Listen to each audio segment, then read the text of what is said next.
मो ना पुरुषोत्तम बेसरा ये जो आम खेरवाड़ दमेल पारादीप तार जनरल सेक्रेटरी आज एक बहुत महत्व दिन जोटा कि आपणकर आमर जो सांताली अलचिकीर प्रतिष्ठाता पंडित रघुनाथ मुर्मू जो अलचिकी बाहर करथिले तार आज दिन में डिसेम्बर 2003 मसीहा डिसेम्बर 22 तारिख में वाजपेयी सरकार थिला समय रे से 8 शेड्यूल रे ताको प्राधान्य देथिले जोटा कि ताको मन रखिया पई आज दिनटा को आम पालन करूछु। आज बहुत कार्यक्रम अच्छी पिला माने जो सब शिखुंट आम अलचिकी तांको आमे आज पुरस्कृत करूँ जो माने कि आज ये जो आमर वक्तृता आ विभिन्न कार्यक्रम अच्छी तार सब पुरस्कृत हेबे सब नृत्य गीत आमर जहाँ सब अच्छी आम कल्चरल प्रोग्राम ता देहरे तांको सब तांकर कंपटीशन सब नियाजिबो तेंकि तांकर उत्साह भी बढ़िबो। एटा तो आमर सांताली आदिवासी संप्रदायर लोक माने प्राधान्य दौरान तो बर्तमान ओडिशा सरकार को भी आम आवेदन करूँ जेहेतु एटा गोटे आदिवासी बहुल राज्य तेणिक समस्त को अधिकार दि जाए समस्ते शिखु समस्ते जानतु तार मूल्यबोध जानतु। संगठन समस्ते माने बहुत सक्षम अच्छा समस्त जेते सब मूलिया मजुरिया आरंभ कर जेते सब कर्मचारी समस्ते बहुत माने उत्साहर सहित सब या बढ़ावाई सब तांकर जंती रक्तर सहित तांकर येटा को अलचिकीटा मिसी जाइए से भाई आकार यहाँ को आग को बढ़ावाई सब प्रयास अच्छी।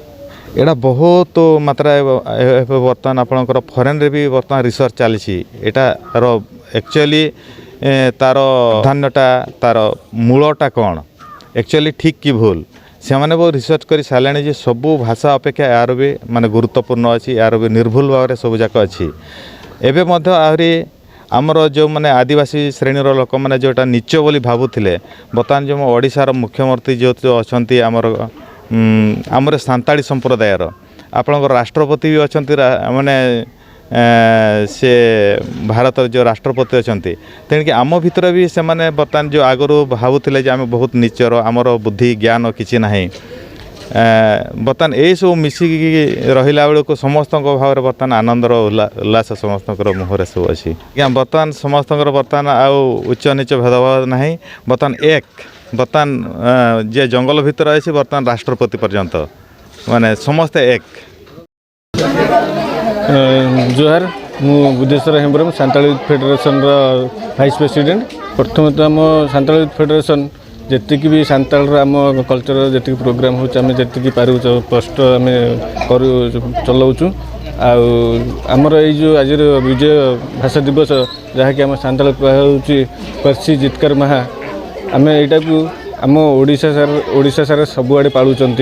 आम इंडिया जी भी सांताल लोक अच्छे समस्त जगह समस्त पालुंट तो आम यही युवपीढ़ी को लेकिन आम गोटे संगठन गढ़ी सांताली फेडरेशन तो आम चेष्टा आम कल्चर आम लेखा आम पढ़ा आम भाषा को आम बंचैकिना रखू आगू को लेकिन जाऊँ यहाँ ही प्रचेषा आमर चली कहीं आगुरी ही आम छोट बड़ू पाठ पढ़ला टाइम रू ही आमको सांताली मानक पछुआ वर्गर लोक मैंने भावुले किंतु आजिका चेष्टा देखो भारतर सर्वोच्च पद्धति आमर राष्ट्रपति पद्धति महाभीम राष्ट्रपति आमर द्रौपदी मुर्मू अच्छा आम सीएम ओडिशार सीएम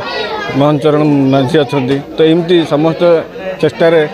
धीरे धीरे करी समस्त चेष्टा कर जहाँकि यही सब जिनिस देखने लोक मैंने आगू बढ़ुं पढ़ुं शिखुं जानूँ आ मोटिवेशन होकर आगू बढ़ुं ए धीरे धीरे कर चेष्टा कर आम आगू बढ़ुँ आगे आठू धीरे धीरे कर आम बड़ संगठन गढ़ू आ सरकार सहायता नबू आईटी आम गेस्ट सार मैंने आसी समस्त सहयोग हाथ बढ़े जे तुम मैंने आगू बढ़ा आम तुम सांगे अच्छु जहाँ भी असुविधा सुविधा आम जनईकिना आगू बढ़े तो बहुत धीरे धीरे कर बहुत बड़ करने चेष्टा करूँ। मो ना पाराव टुडू पारादीप बंदर डेपुटी सेक्रेटरी हिसाब से काम करे। आज आमर जो 8 शेड्यूल रे आजिका दिन अर्थात 22 डिसेम्बर 2003 रे जो आम भारत संविधान रे स्वीकृति पाई आम सांताली अलचिकी भाषा आज को 22 वर्ष है सी आमर ये जो सांताली ସ୍କୁଲ ଯେଉଁ ଅଛି ଆମର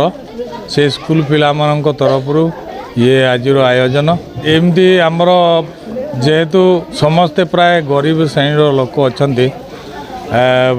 ତାଙ୍କ ଛୁଆ ପିଲାଙ୍କୁ ମାନେ ନିଃଶୁଳ୍କ ମାନେ ଚାକିରିଆ ଲୋକ କିଛି କିଛି ଚାନ୍ଦା କରିକି ତାଙ୍କୁ ପାଠ ପଢ଼ା ହେଉଛି, ଭଲ ମନ୍ଦ କରାହେଉଛି। ଭବିଷ୍ୟତରେ ଯେମିତି ତାଙ୍କ ଭାଷା ଆଉ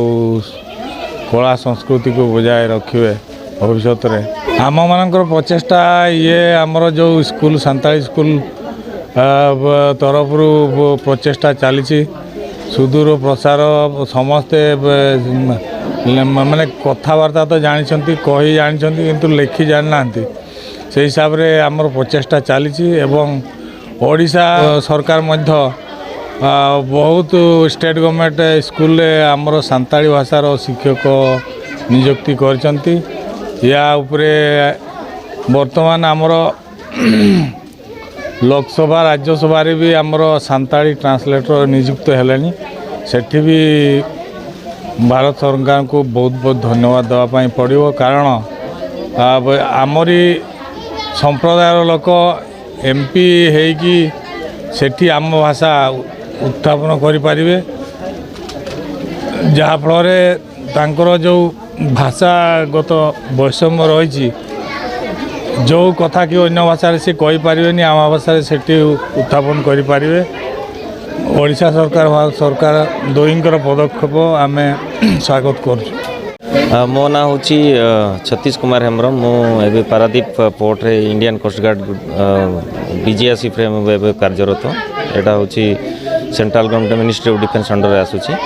ପାରାଦୀପରେ ଦୀର୍ଘ 2021ରୁ ଆଜି ପର୍ଯ୍ୟନ୍ତ ମୁଁ ଏଇ BGSFରେ ମୁଁ କାମ କରୁଛି। ଆଜିକା ଦିନ ହେଉଛି ଆମ ସାନ୍ତାଳ ଯେଉଁ ଆମ ଲୋକମାନଙ୍କ ପାଇଁ, ଆମ ସାନ୍ତାଳ ଯେଉଁ ଆମ ଆଦିବାସୀମାନଙ୍କ ପାଇଁ ଗୋଟେ ବହୁତ ମାନେ ଆଗକୁ ବଢ଼ିବା ପାଇଁ ଯେଉଁ ପଣ୍ଡିତ ରଘୁନାଥ ମୁର୍ମୁ ଆମକୁ ସ୍କ୍ରିପ୍ଟଟା ଦେଇଛନ୍ତି, ଯେଉଁ 22 ଡିସେମ୍ବର 2003 ମସିହାରେ ଯେଉଁ ଆମ କନଷ୍ଟିଚ୍ୟୁସନ୍ ଅଫ୍ ଇଣ୍ଡିଆରେ 8 ସିଡ୍ୟୁଲରେ ଯେଉଁଟା ଏବେ ଆଜି ମାନେ ଭାରତରେ ଟୋଟାଲ୍ 22ଟା ଭାଷା ସ୍ୱୀକୃତି ପାଇଛି, ସେଇଥିମଧ୍ୟରୁ ଏଇଟା 22ତମ ଭାଷା ଭାବରେ ସ୍ୱୀକୃତି ପାଇଛି। ସେଇଥିପାଇଁ ଗୋଟେ ଆମେ ଗୌରବ ଅନୁଭବ କରୁଛୁ। ତାପରେ ଆମ ପାଖରେ ଦାୟିତ୍ୱ ରହିଲା କି ଏଇଟାକୁ ଆମେ ଆଗକୁ କେମିତି ବଢ଼େଇବୁ। ତାପରେ ବାକି ଲାଙ୍ଗୁଏଜ୍ ଯେମିତି ଅଛି, ସ୍କ୍ରିପ୍ଟ ଅଛି, ସେଇଟା ଆମ ଭାରତ ବର୍ଷରେ ଯେମିତି ସମାନ ସ୍ତରରେ ସମସ୍ତେ ଦେଖିବେ, ସେଇଥିପାଇଁ ଆମେ ଏଇ ଦିନଟାକୁ ବିଶେଷ କରି ଆମେ ପାଳନ କରୁଛୁ। ଆଉ ପିଲାମାନଙ୍କୁ ଅବଗତ କରୁଛୁ କି ଏଇ ଜିନିଷ ମାନେ ଏଇ ଆମ ଭାଷାଟାକୁ ଶିଖିକି ସେଇଟା ମାନେ ସମସ୍ତଙ୍କ ଯେଉଁ ଆମର କଲଚରାଲ୍ ଇଣ୍ଡିଫରେନ୍ସ ରହୁଛି ସେଇଟାକୁ ଆମେ ବାକି ଯେମିତି ଆମ ଓଡ଼ିଆ ଭାଇମାନେ ହଉ, ଆମ ବେଙ୍ଗାଳୀମାନେ ବାକି ଆମ ଭାରତବର୍ଷ ଯେତିକି ଆମ ଭାଷା ଅଛି ତାଙ୍କ ସହିତ କେମିତି ଆମେ ସମତଳ ହୋଇପାରିବୁ, ଆମେ ସାଥିରେ ମାନେ କାନ୍ଧରେ କାନ୍ଧ ମିଶିକି ଚାଲିପାରିବୁ, ସେଇଟା ଆମର ହେଉଛି ଆମର ଚେଷ୍ଟା ଏବେ ପର୍ଯ୍ୟନ୍ତ ଜାରି ରହିଛି।